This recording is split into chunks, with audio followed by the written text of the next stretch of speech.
How you going, guys, and welcome back to day 2 of Shenkes HX Tonner. So yesterday we basically found some small little areas which are starting to rust. We basically ground them back and done some small little repairs and put those areas in a epoxy primer. We used a deoxidine over the bare steel before we epoxied. Our time schedule's probably a little bit close for comfort, I guess you could say. So what we're going to do is jump straight into it, guys. So what we've got here is obviously the green epoxy is over the bare metal areas. What we're going to do is pretty much get some black base coat and pretty much just do like a dust coat over the epoxy. We're going to give it a block, really highlight the low areas. We're going to put a skim of filler over it, get it all nice and straight, and pretty much put it in primer today. So that's pretty much my main goal. As I said, we'll do the repairs, we'll put it in primer and pretty much sand down the rest of the car and get it prepped up, ready for paint. So today is a Friday, so ideally I wanted to try and paint on Saturday. We may be pushed back to Sunday. We'll see how we go for time. But yeah, we're making progress. It should be a pretty cool episode. Let's go. So we'll just make sure that's spraying all right. We'll just put a dust coat over that. That's perfect. These aren't bare metal areas. I just basically put a little bit over it because why not?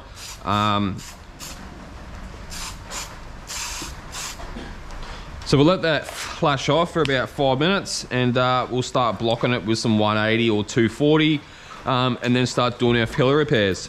Before I even come to Brisbane to paint this car, the idea is that all the car needed was a sand down and repaint. Now Sam doesn't have any prior experience doing any bodywork. He's not a tradesman when it comes to the refinish or panel beating on a car. He's built this whole car with no prior knowledge. Once the car was painted, it didn't look like he had imagined. That's why I've come up to basically paint it. Now, there's quite a few things wrong with the car. Now, you couldn't actually see half of those things because of the finish left on the car from the previous painter. The panels weren't very glassy, so you couldn't see down the panels and see how straight it is. We both got quite the surprise when I basically went over and had a really good look. We were really pushed for time to try and get this car painted. In my opinion, and I did tell Sam this, is that to do the car properly, 100%, the car really needs to go back to bare metal. That wasn't something that Sam wanted to do. He just wanted to fix what was wrong with it and get it painted. Alright, so as you can see from that previous footage, we've highlighted where that low spot is over the panels. We're just going to go around with some 120 by hand just over that low spot. This will give us adhesion when we go and put our body filler down.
Alrighty guys, so managed to get all those areas all sanded back. So we used 80, 120, then 240.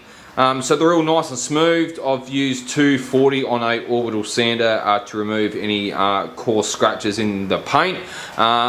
If you were to leave them there, you'd get shrink back in your paintwork later. So very important that you do remove any scratches. So as you can see around the repair there, there's no big deep scratches. Same up here. Probably the only thing I really got to do is just unmask it just slightly, just up on top there, and get rid of that big filler edge, and same around the door edge on the inside there, just get rid of that. And that's all ready for primer. So same again up here. As you can see there, there's no obviously big deep scratches in the paintwork. So yeah, it all looks pretty good. All our fillers all over the top of the epoxy, which is good. So this side's pretty much done, guys. The driver side's done. I got Sam to sand the back of the cab. I haven't ran my hand over that yet or got rid of all the scratches. See all the big deep scratches there? So that's what you remove with the 240 on an orbital sander. That will stop any shrink back in your repairs, or the scratches shrinking back, I should say. So you're probably wondering, right, so what's left? Now, depending on how we go for time, now I'm only up here, so I flew up on Thursday, got here about 4:30, worked to 11 o'clock last night, so big day yesterday, but managed to get those banana lines all blocked out, got those areas repaired, and in epoxy, we've done the repairs today. So there's a few areas on this bonnet here which I want to talk about. Now, in my videos, if you are a regular watcher of my channel, you know that I really like to speak highly about epoxy primer. Now, if you're not epoxy priming, what can happen and what has happened on this bonnet is rust. Now, you don't really see it. Like at the moment, it looks good. It's all yellow. You would think that it looks good, but upon further inspection, you can actually see all these little dots, all these little bubbles. Now, after a bit of a grind, like we've done a little grind there yesterday, and we've done a little one over here. I'm hoping I can show you that pretty close up. Now, see that little brown dot in the center on that bare metal there? That's actually rust. So if you have been following Sam's channel, you know that he put a fiberglass scoop on this steel bonnet. Now, he didn't actually bare metal the whole bonnet, he kind of just primed it and painted it. Now this bonnet is, well, the car was made in the late 70s, so depending on whether it was factory paint or not, it's very important that you do bare metal it, especially on a fresh build. It's always good to bare metal and epoxy. So I'll see if I can throw some footage up on the screen of basically what the bonnet looked like before it was painted, just to show you the filler work on that reverse cow.